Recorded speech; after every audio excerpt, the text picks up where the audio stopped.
this is not something we looked at because we did not observe RE lessons. So I can't really answer that. But I was, by accident, I was sitting in a lesson of, that was given by a trainee RE teacher in one of the schools in Wales. And I wanted to run away. And I don't know why. And I can't take that as representative. I mean, he was a trainee teacher after all. But had I been a pupil, I was surprised how amenable they were. You know, I don't know. I think this would maybe another project.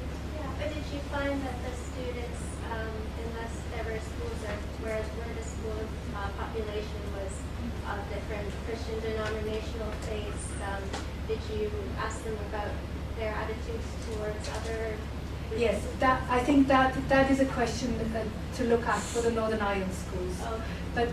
But I did not look at those. Okay, and sorry, I had That's a all right. question. Yeah. I was also wondering about if you did look at the teachers and if they were open, when the teachers that were open about their religious affiliation, did that have an effect on students' attitudes? We didn't look at the teachers at all. Okay. No, not this time. But the article by Judith Everington might be useful for you because she looks at the question of how much a teacher should or might disclose of themselves. Everington, yes.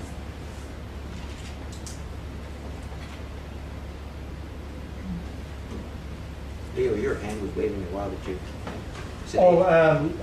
Just wondering, going back to the Trojan horse story, were the two opposing reports delivered by the same agency, by the same inspection agency, or did the inspection agency have their own report and then somebody else had opposing, the opposing reports came from somewhere else?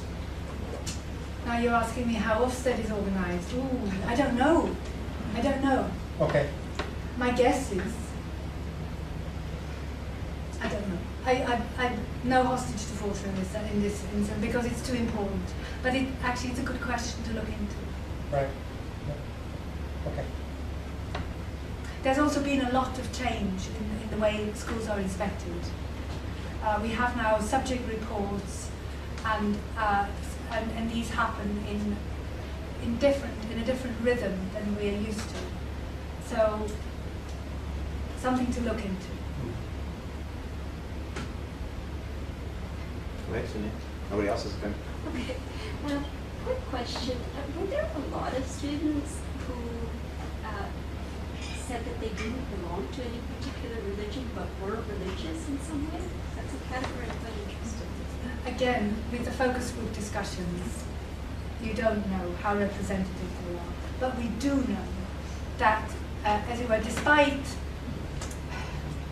Sorry, let me just go one step further. When you look at anything to do with the religious landscape in the UK, you will hear or read that immigrant communities tend to be more religious than the indigenous community. Yeah? So you have a strong religious identity in those communities. But on the other hand, we also know that the people who don't grow up with a religion or distance themselves from the religion that they've grown up with is increasing. The last census in 2011 shows that. But they are in distinct categories. They are in the younger categories. If I remember rightly, they are in the 20s or in the 40s. These are the two groups where the tick to not religious occurred in the census. But when you go into the classrooms, you also find that there are young people who say that they haven't grown up with any religion. If I hear you correctly, Sonia, stay tuned. I've got about 45 of them in my sample. Exactly the people you're interested in. Very religious, no tradition. So you're right, it's out there. But as Elizabeth was saying, everything's out there. Yeah. And that's a challenge for us as researchers. And sometimes we want to despair and say, if it's an ever-changing picture. What are we going to capture when we go out there? But if we don't go at all, we don't capture anything. So we need to do the best we can under the circumstances. What? I have two questions, if I can have the time for two questions. The first question is, could you speak a little bit more about Scotland and you know those other nations? The nations of Scotland and Northern Be Ireland? careful there. Because those are very specific and interesting places, right? Yeah. When you're talking about diversity and, Yes. and ethnic identity, right? Like Yes. in relationship to religion and things like that. The socio-political side of things. Yeah. And my other question I can ask later. I'm afraid I did not do any of the fieldwork in Scotland. Oh, And I have not engaged with Julia's data on that. So again, please be patient. We will, as it were, talk about these. because I'm not from England, so Midlands means, Midlands is the middle. York. Is the middle. okay, Birmingham. Birmingham. Yeah. Okay. Everything around Birmingham is Midlands. Okay, and your research partner did the North and Northern Ireland? Yes. Julia did all the schools in Scotland, all the schools in Ireland, and we shared the London English and I did all the Welsh ones, but we shared the London and the England schools. It'd be beautiful to get those things together. Yes, we're working on a book. And okay, excellent. I can't wait to read it. So my second question then, which is, Yeah. so are you planning to deepen your like you've got a tremendous amount of data, right? Like what is it? How many? 5,000, 11,000 Yeah. surveys. Yes. Are you planning to do interviews with these young people, like to deepen your? I would like to. Yeah. We would have to find funding for it. At the moment, we're thinking of extending this project into another country, which is Ireland, the Republic of Ireland. Because there again, the immigration has changed the religious landscape tremendously and has had an impact on RE. So at the moment, we're working on a proposal for that. But what and how we're going to go on with this particular, I don't know. We're still so busy with the data that we've got, But it's a good idea. I'm all for going out talking to young people. But again, it's getting very, very difficult to get into school. The Trojan horse scandal hasn't helped us either.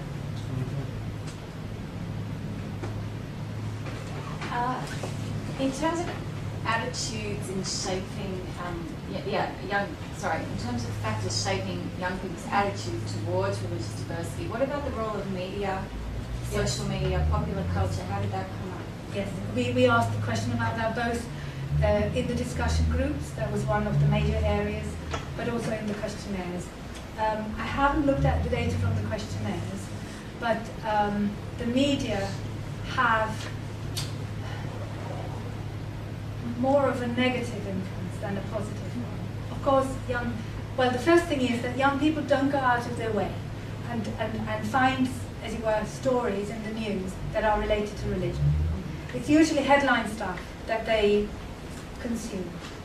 And they know, having, as it were, media studies in their curriculum, they are quite savvy about how to, as it were, take these stories. So on the one hand, they know that the media stereotypes, the media is negative, the media has a particular take on things, and they pick out certain communities and whatever. But of course, sometimes they lack the counterbalance to it. And this is where Angela Quartermain's work comes in, where they want to have these discussions in the classroom.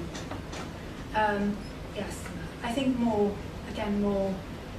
I have talked about it in another paper, as it were, but I think I want to look more into the quantitative data. Now, I want to ask about the word diversity. Yes, sorry. Sorry. No, it's fine.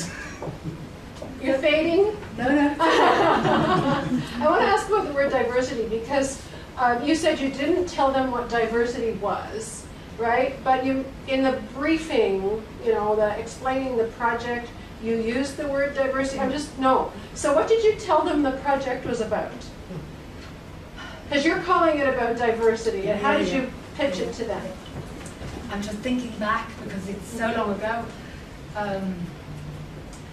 I basically went into the focus groups and just said, that we were doing the project and that we'd come to talk to them and that we wanted to ask them questions. and basically use any word to describe diversity, but diversity itself. So that was the way we approached, as it were, the briefing, because we wanted to see, as I said, how they would, whether they would bring up the term or not. Thanks. Well, and now for the reward. Human beings do not live by the word alone, but by food and drink as well. And as you know, we do provide a little bit of that at each one of these lectures.